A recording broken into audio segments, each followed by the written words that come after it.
We're going to deal with the algebra of functions, primarily addition, subtraction, multiplication, and division between two functions. We're doing this because it's fairly important to know. It's 105 material, so if you don't already know it, pay close attention. If you do know it, I would suggest still watching it for a review. The first thing we're dealing with is adding functions, which we have these two functions here. F of x equals x squared plus 3x minus 4, and g of x equals x divided by x minus 2. So what happens when we add them? Well, you just add the two functions, which since one is a rational function and one is just a polynomial function, you have to find a common denominator, which the common denominator will be x minus 2. So you have to multiply everything without that denominator by x minus 2 divided by x minus 2. Because x minus 2 divided by x minus 2, well, those cancel out, so it's just 1. So it will essentially not change the actual function, just the looks of it. Which when you multiply everything out, you do the x squared times x, then x squared minus 2x, or minus 2, sorry. Then you have 3x times x, 3x times minus 2, minus 4 times x, minus 4 times minus 2, and then you add that last term there. And all of it is now over x minus 2. Then you can simplify it, so you get this equation here. Now, what is the domain when you add two functions together? Well, the nice thing about it is it's the set of points in the domain of f of x and g of x. What this means is if a point is in the domain of f of x and in g of x, then it's in the domain of the addition.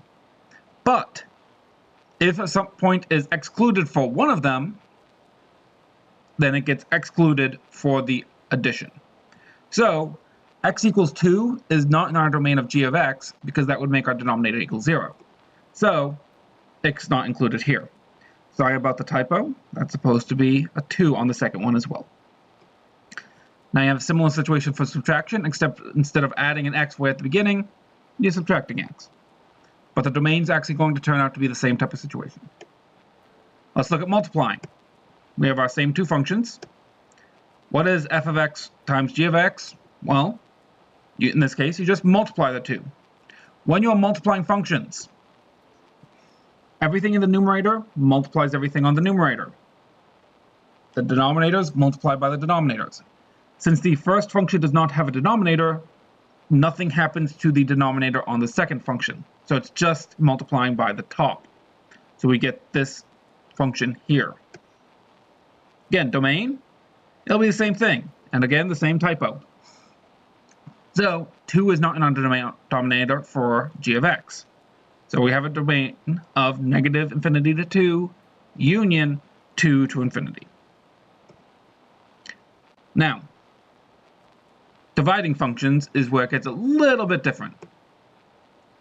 And for this situation, I'm going to use a slightly different f of x, which is just x squared plus 3x.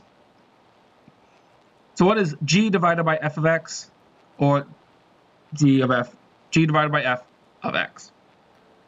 So we're doing division, which most of you should know when you're dividing by fractions, how you flip and turn it into multiplication.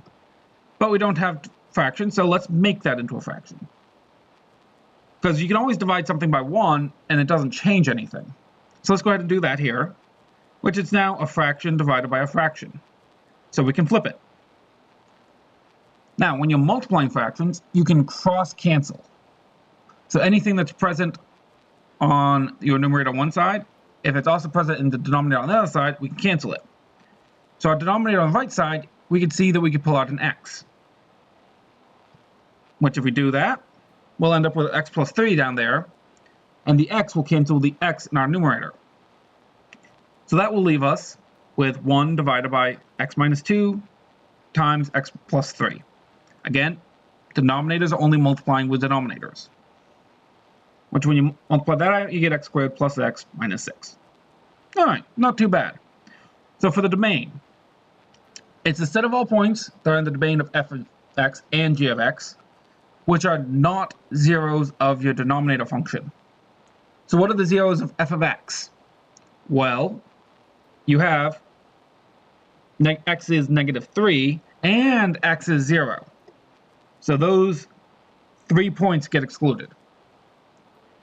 Even though the 0 got canceled away, it's the same thing as for rational functions where you have x divided by x will end up creating a whole for your function. All right, I hope you enjoyed the video.